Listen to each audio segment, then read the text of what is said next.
નમસ્તે તમામ સીઆરસી મિત્રો અને તમામ આચાર્ય મિત્રો. અગાઉ આપણે એક આ વિડીયો એક પેડ માં કે નામની અંદર જોઈ ગયા, જ્યાં આપણે સ્ટુડન્ટનું નામ, મધર નેમ, ફાધર નેમ, ક્લાસને જે ડિટેલ હતી એ ડિટેલ આપણે ઓકે કરી લીધી. હવે આપણે શાળાનું રજિસ્ટ્રેશન માટેનું કઈ રીતે કામગીરી કરવી એ બાબતનો આ વિડીયો છે. તો આની અંદર આપણે શું કરવાનું છે કે અહીંયા click here to go eco club for mission life landing page. હવે આના ઉપર હવે તમારે ક્લિક કરવાનું, જેથી એટલે કેવું કે જે શાળાનું રજિસ્ટ્રેશન નથી થયું એના માટેની વાત છે આ. એટલે આ અમુક ઘણા બધા વિદ્યાર્થીઓ તમે કીધું હશે, એટલે વિદ્યાર્થીઓએ પાર્ટિસિપેટ અને એનો ફોટો અપલોડ કરી લીધો હશે, પણ એ શાળાનું રજિસ્ટ્રેશન આપણે બાકી હોય તો કઈ રીતે કરવું એના માટેનો વિડીયો છે. તો અહીંયા ક્લિક હિયર ટુ ગો છે, એના પર ક્લિક કરશું એટલે આપણે શાળાનું રજિસ્ટ્રેશન કરવા માટેની પ્રક્રિયા આવશે. હવે એની અંદર આપણે અહીંયા લોગિન ઉપર જશું. જેવું ક્લિક કરશું એટલે અહીંયા શાળાનો ડાયસ કોડ એન્ટર કરવાનો રહેશે. તો જે શાળાનો ડાયસ કોડ એન્ટર કરવાનો છે એ હું તમને અહીંયા બતાવું. આવી રીતે તમે તમારી શાળાનો ડાયસ કોડ જેવું એન્ટર કરશો એટલે કન્ટિન્યુ ઉપર ક્લિક કરવાનું રહેશે. હવે જેવું તમે કન્ટિન્યુ ક્લિક કરશો એટલે અહીંયા જે ઓટીપી સેન્ડ સક્સેસફુલી છે એવો મેસેજ તમારા શાળાના જે મેલ હશે મેલ ઉપર જશે, અને તમારો જે મોબાઈલ નંબર રજિસ્ટ્રેશન થયેલો હશે ને એમાં જશે. હવે આ મોબાઈલ નંબર કયો હશે એ ખાસ નોંધ, એ તમારા યુડાયસ પ્લસની અંદર જે મોબાઈલ નંબર હશે એ જ હશે, અથવા તો સીટીએસમાં જે નંબર હશે, જેમાં બેમાંથી જે નંબર હોય એ નંબર તમે આમાં એન્ટર કરશો એટલે લોગિન થઈ જશે, અને એની અંદર એક ઓટીપી આવશે. હવે ઓટીપી તમારે અહીંયા એન્ટર કરવાનો રહેશે. 4 ડિજિટનો જ ઓટીપી આવશે, ખાસ નોંધ, 4 ડિજિટનો જ ઓટીપી આવશે. હવે આની અંદર કેવું છે, 4 મિનિટ સુધી એ વેલિડ રહેશે. જ્યાં સુધી આ 4 મિનિટ છે એ પૂરી થઈ જાય ત્યારબાદ તમે ઓટીપી દાખલ કરશો તો એ નોટ વેલિડ એવો કહેશે. તો તમારે અહીંયા છે ને ડિજિટ એટલા જ એન્ટર થશે, કોઈ કેરેક્ટર એન્ટર નહીં થશે, એટલે ખાસ ધ્યાન રહેવું. ત્યારબાદ અહીંયા જે આંકડા દેખાય છે એટલે મીન્સ કે જે કેપ્ચા કોડ બતાવે છે એ કેપ્ચા કોડ અહીંયા એન્ટર કરીને સબમિટ કરવાનું. જેવું સબમિટ કરશું એટલે હું તમને આગળની સ્ક્રીનમાં બતાવું કે એની અંદર પાસવર્ડ પણ તમારે બદલવાનો હોય છે, એ પાસવર્ડ પણ બદલવાનો થાય છે. આવી રીતે તમે સબમિટ કર્યા પછી સેટ યોર પાસવર્ડ એવો મેસેજ આવશે. તો એની અંદર ન્યૂ પાસવર્ડ જે છે એ તમારે જે લાગુ પડતો એ પ્રમાણે લખી દેવાનો. એ રીતે કન્ફર્મ પાસવર્ડમાં લખી અને અપડેટ પાસવર્ડ કરવાનો. જેવું અપડેટ પાસવર્ડ કરશો એટલે આ ટાઈપની સ્ક્રીન ખુલી જશે, અને અહીંયા ડાઉનલોડ વર્ડ ફાઇલ આપણે કરવાની રહેશે. હવે પાસવર્ડ બદલી લીધા બાદ હવે જે તે શાળા છે એ જે તે શાળા આપણે એની અંદર કઈ રીતે લોગિન કરવું એ બતાવવાનું છે. તમને હું બતાવું. મેં પાસવર્ડ બદલાવી લીધો છે અને મેં પાસવર્ડ એ અંદર નવો જે નાખવાનો છે એ નવો નાખી દીધો છે. એવી રીતના તમામ શાળાએ પણ રજિસ્ટ્રેશન કરી અને પેલું કામ કેવું કરવાનું, પાસવર્ડ ચેન્જ કરવાનું. જેવું પાસવર્ડ ચેન્જ કરી લેશો એટલે ફરીવાર તમને પૂછશે નહીં. જેમ કે હમણાં ઓટીપીનું પૂછ્યું ને એ રીતે બીજી વાર તમને પૂછશે નહીં. હું હમણાં ફરીથી ડાયસ કોડ નાખું છું.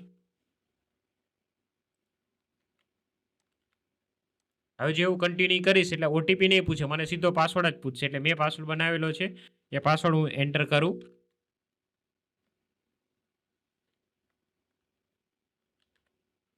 હવે એનું જે કેપ્ચા કોડ છે કેપ્ચા કોડ પણ એન્ટર કરી દેવાનો. ત્યારબાદ આપણે સબમિટ કરીશું. તમારો પાસવર્ડ જે બનાવેલો એ એન્ટર કરી દેવાનો, અને ડાયસ કોડ જે છે એ નંબર પણ એન્ટર કરી અને એ જે કેપ્ચા કોડ છે એ કેપ્ચા કોડ એન્ટર કરીને આપણે સબમિટ કરીશું.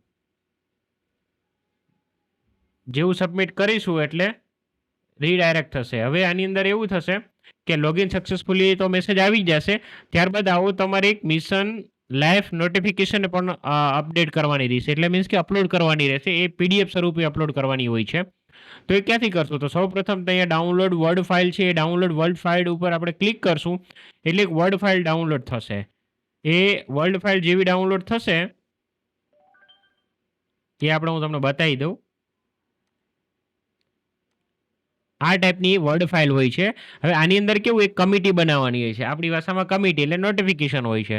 તો આની અંદર આ જે છે ઇંગ્લિશમાં છે, એનું ગુજરાતી ભાષાંતર તમને કરીને બતાવું. હવે આની અંદર જો આ ગુજરાતીનું ભાષાંતર છે કે શું હોય કે આ જ અનુસંધાનમાં એટલે અમે, એટલે અહીંયા શાળાનું નામ આવશે.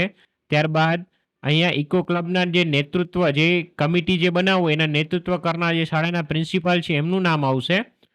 ત્યારબાદ ઇકો ક્લબ માટેના જવાબદાર શિક્ષક, જે શિક્ષક હોય એમનું એ નામ આવશે. ત્યારબાદ જો તમારી શાળા 1 થી 8 ધોરણની હોય તો દરેક ધોરણમાંથી 2 વિદ્યાર્થીના નામ. માની લ્યો કે ધોરણ 3 હોય, 3ની અંદર 2 વિદ્યાર્થીનું નામ, ધોરણ 4 હોય એમાં વિદ્યાર્થીના 2 નામ, એવી રીતના અહીંયા નામ લખવાના રહેશે. એક વિદ્યાર્થીનું નામ 2, 3, 4 અહીંયા સ્ટુડન્ટ નેમ, ત્યારબાદ એસટીડી એટલે તમારું જે ધોરણ લાગુ પડતું હોય એ. એવી જ રીતે પછી બીજા વિદ્યાર્થીનું નામ અને એ જ રીતે ધોરણ 3 એમાં લખવાનું આ રીતે. એટલે આ આપણું ગુજરાતીમાં લખવાનું છે. પેલું અંગ્રેજીમાં છે, એનું આ ગુજરાતી ભાષાંતર છે. એટલે આ રીતે તમારે એની પીડીએફ બનાવી અહીંયા નીચે ઇકો પ્રેસિડેન્ટ જે વિદ્યાર્થી હોય એ વિદ્યાર્થીને એક પ્રેસિડેન્ટ બનાવવાનો. જે આપણે એક 10 વિદ્યાર્થીઓની કમિટી બનાવી, કમિટીનો એક પ્રેસિડેન્ટ હોય એ જે વિદ્યાર્થી હોય અને શિક્ષક ઇન્ચાર્જ અને જે આપણા મુખ્ય અધ્યાપક એટલે આચાર્ય સાહેબ હોય એનું અહીંયા સહી કરવાની, એની પીડીએફ બનાવી અને આ જે પીડીએફ થાય એ પીડીએફ આપણે આ જે વેબસાઇટ છે એની અંદર અહીંયા અપલોડ કરવાની. હવે કદાચ એવું થાય કે આ તમને બતાવતું નથી, એ આવતું નથી, તો શું કરવું? તો જેમ કે અહીંયા please upload eco club mission life notification process છે. તો અહીંયા જેવું તમે ક્લિક કરશો એટલે અહીંયા આવી જશે. આ દર વખતે જેટલી વખત તમે લોગિન કરશો એટલી વખત આવશે. એટલે જ્યાં સુધી શાળાનું રજિસ્ટ્રેશન નહીં થાય ત્યાં સુધી તમારી શાળા પેન્ડિંગ જ આવશે. એટલે આવી રીતે તમે તમામ મિત્રોએ ભેગા થઈ અને આ રીતે ડાઉનલોડ ફાઇલ કરી લેવાની અને એની અંદર સહી સિક્કા કરીને અપલોડ કરી દેવાનું છે. એની પણ નોટિફિકેશન અપલોડ થઈ ગયા બાદ એટલે સક્સેસફુલીનો મેસેજ આવી જશે. એટલે અત્યારે આપણે રજિસ્ટ્રેશન અને આ નોટિફિકેશન અપલોડ કરવાની જ કામગીરી છે. એ આપણે શાળા લેવલે કરવાની છે અને પેલી જે વિદ્યાર્થીઓના ફોટો અપલોડ કરવાના એ તો છે જ, પણ એની સાથે સાથે આ નોટિફિકેશન પણ અપલોડ કરવાની છે. તો આ વિડીયોની અંદર આટલું જ. હવે પછીનો જે નવો કોઈ વિડીયો હશે તો હું ફરીથી તમને નવો વિડીયો બનાવી અને મોકલી આપીશ. તો મારી ચેનલને સબસ્ક્રાઈબ, લાઇક કરો જેથી કરીને આવા જે ટેકનિકલ વિડીયો જે છે એ તમને સમયસર મળતા રહે. આભાર. જય હિન્દ, જય ભારત.